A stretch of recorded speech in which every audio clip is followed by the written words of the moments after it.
Welcome to The Explainer. Okay, we've all been there, right?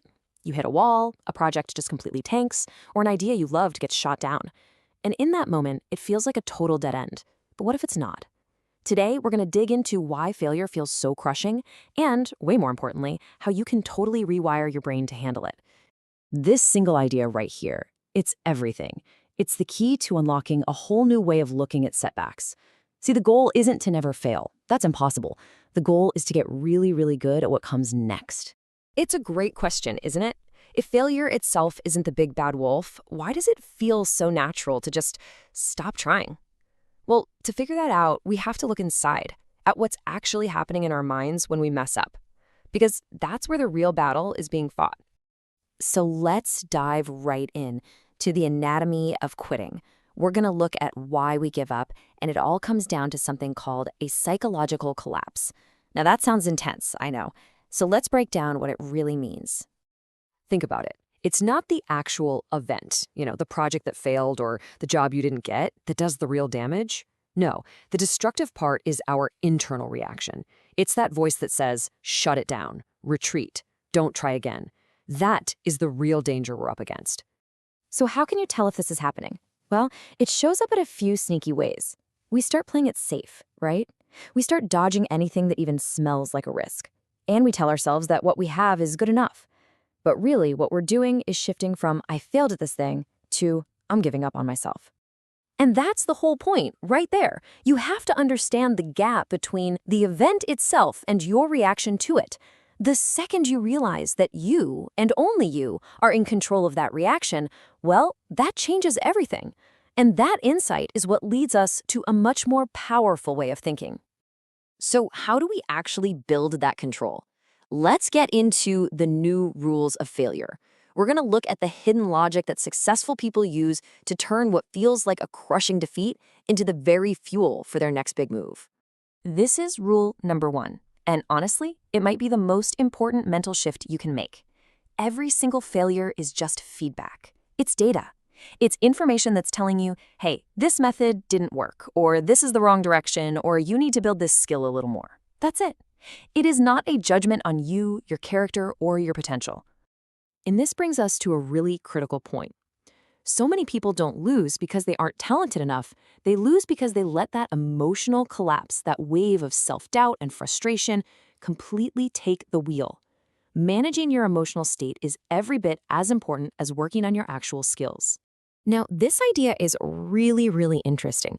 The difficulty, the setback, it isn't just a random obstacle in your way. It's actually a mechanism. It's a system that's actively sorting people. Here's exactly how that filter works. A challenge shows up. Lots of people give it a shot. They hit that first setback, that first wall of resistance, and most of them quit. They're out. So just by choosing to keep going, by choosing to be persistent, you are actively outlasting the vast majority of the competition. Your persistence literally becomes your competitive advantage.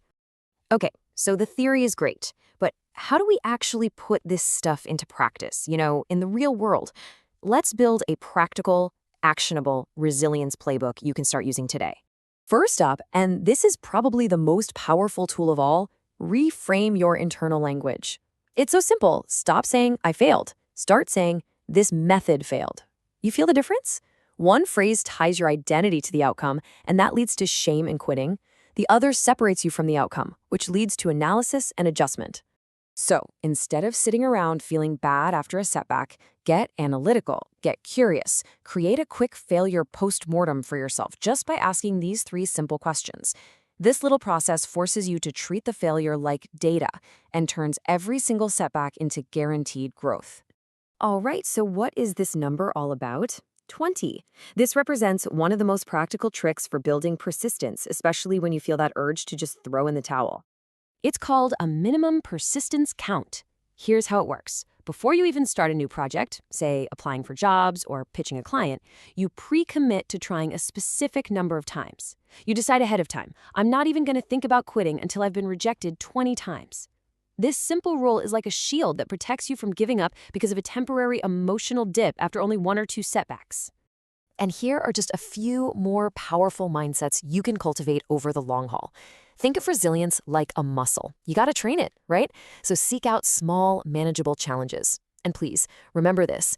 A life with zero failures is a life with zero growth. They're two sides of the same coin. So after all of this, let's bring it home. What is the ultimate takeaway? What does this new relationship with failure really look like when you put it all together?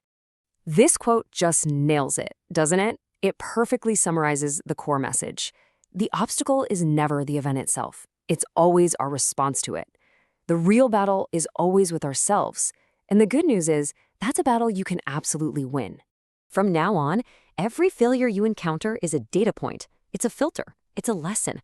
Your next setback is not an ending, it's a beginning. It's an opportunity. The only real question left is, how are you going to use it? Thanks for joining this explainer. Now go turn your next failure into your next step forward.